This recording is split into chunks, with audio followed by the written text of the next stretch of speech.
देश की सरकार चुनने का बिगुल बज गया है। चुनाव आयोग द्वारा 16 मार्च को देश के सभी राज्यों में होने वाले चुनावों की घोषणा कर दी गई है। 7 चरणों में होने वाले देश के लोकसभा चुनाव के प्रथम चरण में प्रदेश की 6 संसदीय सीटों में शामिल बालाघाट में प्रथम चरण में चुनाव कराए जाएंगे, जिसमें 20 मार्च से नामांकन फॉर्म जमा करने की अधिसूचना जारी की जाएगी। विभिन्न दलों के प्रत्याशी 27 मार्च तक अपना नामांकन जमा कर सकेंगे, जबकि नामांकन पत्रों की जाँच 28 मार्च और 30 मार्च तक प्रत्याशी नामांकन वापस ले सकेंगे, जिसके बाद प्रत्याशियों को प्रतीक चिन्ह का आवंटन कर दिया जाएगा और शुरू हो जाएगा चुनावी प्रचार का शोरगुल। हालांकि इसको लेकर जिला रिटर्निंग अधिकारी कलेक्टर डॉक्टर गिरीश कुमार मिश्रा ने 16 मार्च की शाम 6 बजे प्रेस वार्ता बुलाई थी, लेकिन मौसम खराब होने के कारण प्रेस वार्ता को स्थगित कर आगामी तिथि में किए जाने की बात कहते हुए मीडिया को केवल वीडियो बयान जारी कराए गए हैं, जिसमें जिला निर्वाचन अधिकारी कलेक्टर डॉक्टर मिश्रा और पुलिस अधीक्षक समीर सौरभ ने वीडियो बयान में लोकसभा चुनाव को स्वतंत्र, निष्पक्ष और शांतिपूर्ण कराए जाने का भरोसा दिलाया है।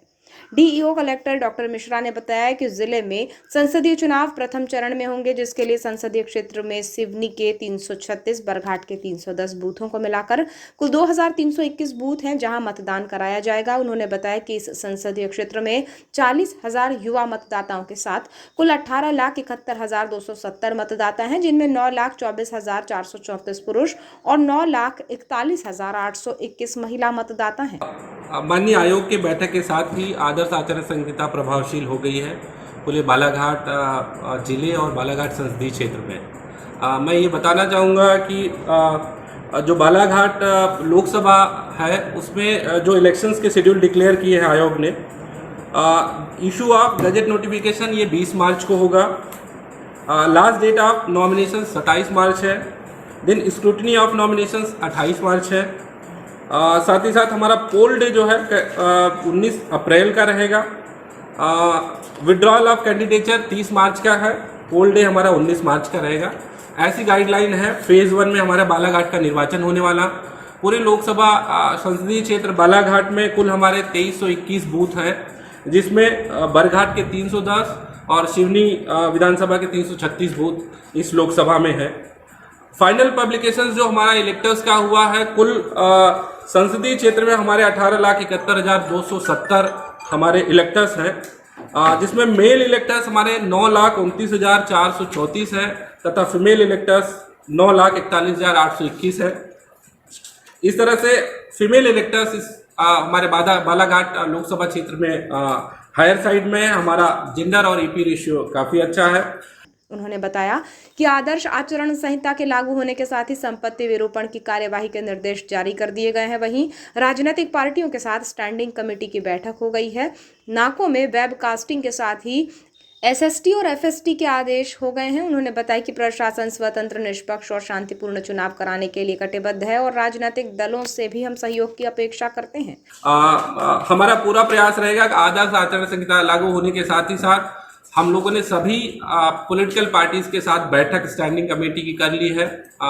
साथ ही साथ संपत्ति विरूपण माइनर एक्ट्स में कार्रवाइयाँ हमारी स्टार्ट हो गई हैं। परमिशंस के लिए हम लोग सिंगल विंडो रखेंगे। जो भी आयोग के निर्देश है उनका अक्षरशः पालन हम लोग करने वाले हैं। पर्याप्त सिक्योरिटी व्यवस्था रहेगी। हमारे जो भी नाके हैं वहाँ हम लोग वेबकास्टिंग रखेंगे। साथ ही साथ हमारे एसएसटी वीएसटी के आदेश हो गए हैं जो कि प्रभावशील हो चुके हैं। तो अगले 3 दिन में हम लोग प्रयास करेंगे कि सारे एमसीसी से रिलेटेड जितनी भी गतिविधियां हैं उसको हम लोग पूरा करेंगे। हम लोग आयोग के निर्देश के साथ ही साथ एक स्वतंत्र, निष्पक्ष, शांतिपूर्ण मतदान प्रक्रिया संपूर्ण कराने के लिए कटिबद्ध है।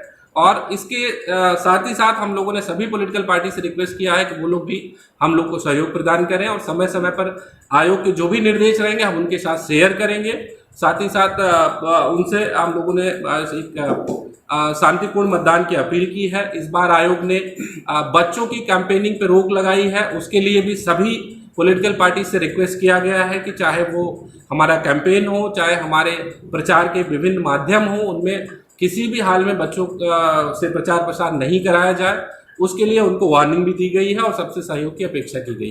उन्होंने बताया कि इस बार चुनाव आयोग के निर्देशानुसार बच्चों से चुनावी प्रचार प्रसार पर रोक लगाई गई है। किसी भी हाल में कोई भी इसका उल्लंघन ना करे। उन्होंने संसदीय क्षेत्र के 40,000 युवाओं के साथ ही सभी मतदाताओं से लोकतंत्र के इस उत्सव को सेलिब्रेट करते हुए अपने मताधिकार का उपयोग करने की अपील की है। पुलिस अधीक्षक समीर सौरभ ने बताया कि देश के 12 सबसे अधिक नक्सल प्रभावित जिले में बालाघाट भी शामिल है। विधानसभा चुनाव में हमें सेंट्रल फोर्स का बल मिला था। उम्मीद है कि इस बार भी अच्छा बल मिलेगा।